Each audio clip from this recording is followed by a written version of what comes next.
Hey everyone, Jessica Kubasi here. In today's video tutorial, I'm going to be showing you guys how to transform this image and make it a lot more vibrant.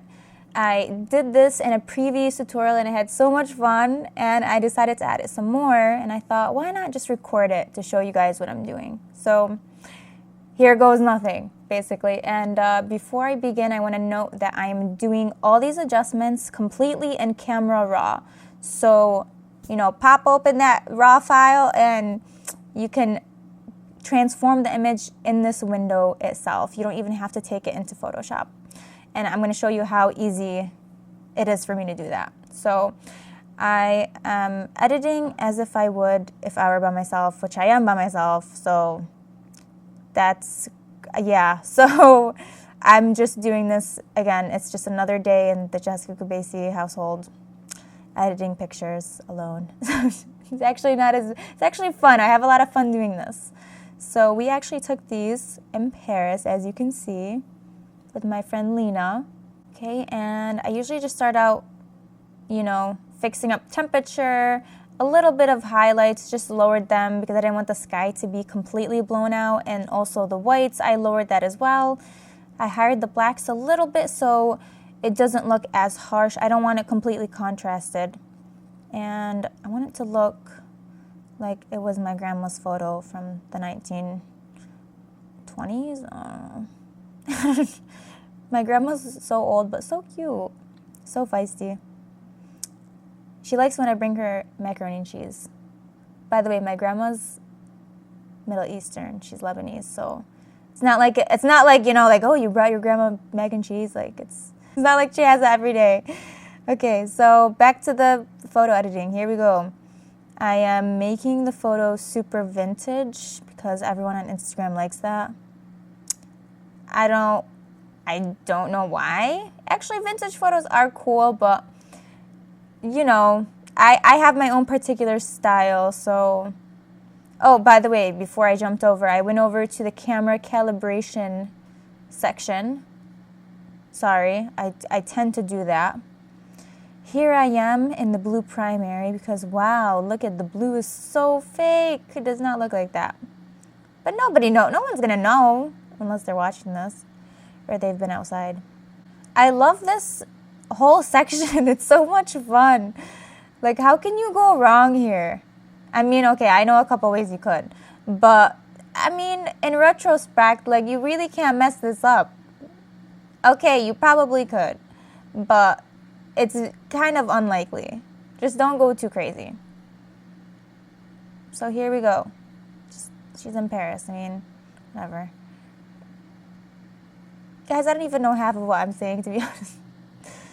Those people who always have like something wise to say? That's not me. I mean, I could probably go on. I could talk about cereal. I could talk about video games all day. I could obviously talk about photography, which is what I'm doing now, but okay, now I'm over on the tone curve again. I'm just fixing that up. I usually will have a base for stuff and then I'll go in and tweak it. That's kind of like my technique. Wasteful, wasting time. Actually, it's not even wasting time. It's just perfecting it. But I know people who put a filter on something and that's it, and it's a set filter. But I can't do that. So, yeah. I'm suffering because I have to do this for every photo. So, well, unless I'm in Lightroom, correction. So, technically, just because I'm in Camera Raw, this is a little different. But you probably could get something along these lines in Lightroom. It's completely possible. I'm just showing you guys another way of doing it. And, split toning, I also like to do, which is why I'm here. I love how I say that as if it's a place, like, oh, I'm here at split toning. Okay, let's see these highlights. Oh my God.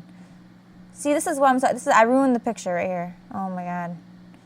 Let's see these shadows. Oh God, no, what did I do? Okay. Oh, that was not, she don't look good there. Okay, here we go. Oh, that's looking okay.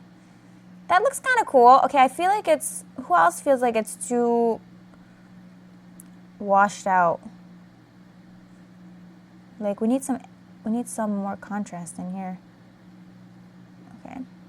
You know, forget the vintage stuff. Whatever. Who cares? Okay, this looks okay. This is what I do for almost every photo. I just go back and forth for hours. Okay, let's see. I didn't even really check out the blue channel, which I really like usually. Oh, that's kind of cool. Looks like a poster for like ice cream or something. You guys, I'm just hungry, I think. I wouldn't mind some like obviously ice cream, but okay, here we go. This looks pretty nice. Probably get some hate in the comments. Oh my god, that photo is like so horrible. It's okay. Okay, so that looks pretty cute. I know cute is probably not the best word to describe photography, but I don't know, it does look cute. Lena's cute. She's a cutie pie, my friend. There we go. I think that looks awesome. So just gonna bump up that clarity. Maybe I'll sharpen it a little bit more actually. And also if you adjust the temperature, it kind of changes the photo.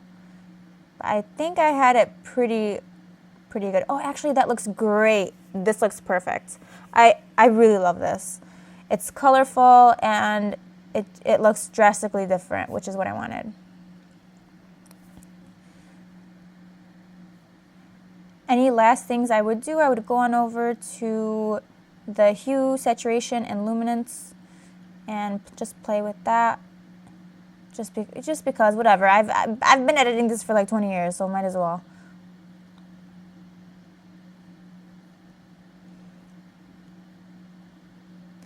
Also, if you want to change the hue of the sky to make it less real, to make it even more fake, you also have that option. But I think that is looking okay.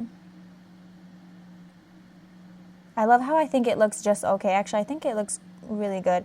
And I would never do these types of colors to my pictures on the daily, you know, because that's not my style. But I like to try out new things and I like to practice, and I think this type of thing helps you use these techniques for your own personal style. So it's not like there's any harm done in trying something different. So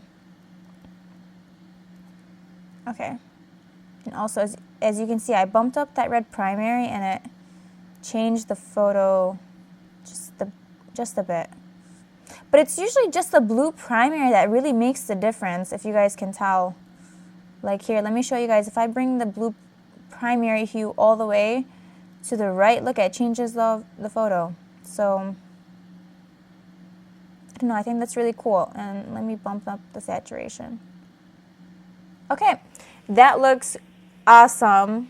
Yes, it's a little extra, but you know, what is it in 2017? Everything's extra.